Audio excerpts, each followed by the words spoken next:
పఠాన్కోట్ దాడిపై వాస్తవాలు తేల్చేందుకు ఇండియాతో పాటు పాక్లోనూ చర్యలు స్పీడప్ అవుతున్నాయి. రెండు దేశాల మధ్య చర్చలకు బ్రేక్ వేసిన ఈ ఇష్యూలో తప్పెవరిదో తేల్చే టార్గెట్తో దర్యాప్తు జరుగుతోంది. సల్వీందర్కు లై డిటెక్టర్ టెస్ట్ చేస్తే కాస్త క్లారిటీ రావచ్చని ఎన్ఐఏ అంచనా వేస్తోంది.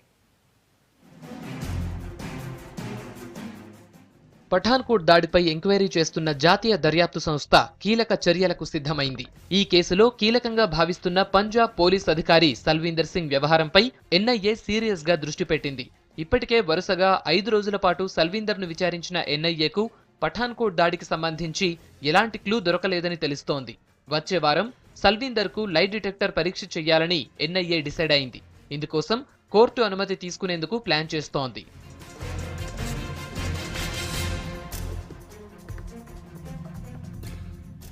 దాడిపై జరుగుతున్న విచారణలో పురోగతిపై చర్చించేందుకు కేంద్ర హోంమంత్రి రాజ్నాథ్ సింగ్ తో national security adviser Ajit Doval, BSF director general DK Pathak భేటీ అయ్యారు. ఈ కేసుకు సంబంధించి సల్వీందర్ సింగ్ కు లై డిటెక్టర్ టెస్ట్ పై వీరి మధ్య చర్చ జరిగినట్టు తెలుస్తోంది. పఠాన్కోట్ తో పాటు దేశంలో సెక్యూరిటీ పటిష్టతపై కూడా డిస్కషన్ జరిగిందని సమాచారం.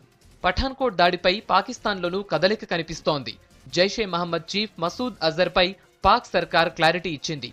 మసూద్ ను నిర్బంధంలో ఉంచినట్టు ప్రకటించిన పాక్ పంజాబ్ న్యాయశాఖ మంత్రి రానా సనానుల్లా మసూద్ అనుచరులు కూడా తమ అదుపులోనే ఉన్నట్టు తెలిపారు.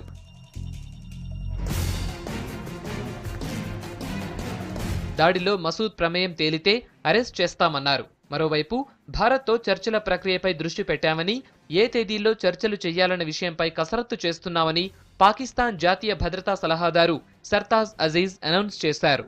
దాడిపై భారత్తో పాటు ప్రపంచవ్యాప్తంగా చాలా దేశాల నుంచి ఒత్తిడి పెరుగుతుండటంతోనే పాక్ వైఖరిలో మార్పు వచ్చినట్టు కనిపిస్తోంది.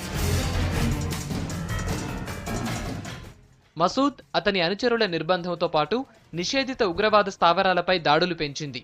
పాక్లో ఉగ్రవాద నిర్మూలనకు యాక్షన్ ప్లాన్ ప్రిపేర్ చేస్తోంది. ఇటు సల్వీందర్ కు లై డిటెక్టర్ టెస్టుకు ఎన్ఐఏ రంగం సిద్ధం చేస్తుండటంతో పఠాన్కోట్ దాడి సూత్రధారులు ఎవరన్నది త్వరలో తేలే అవకాశముందని పోలీసు ఉన్నతాధికారులు భావిస్తున్నారు.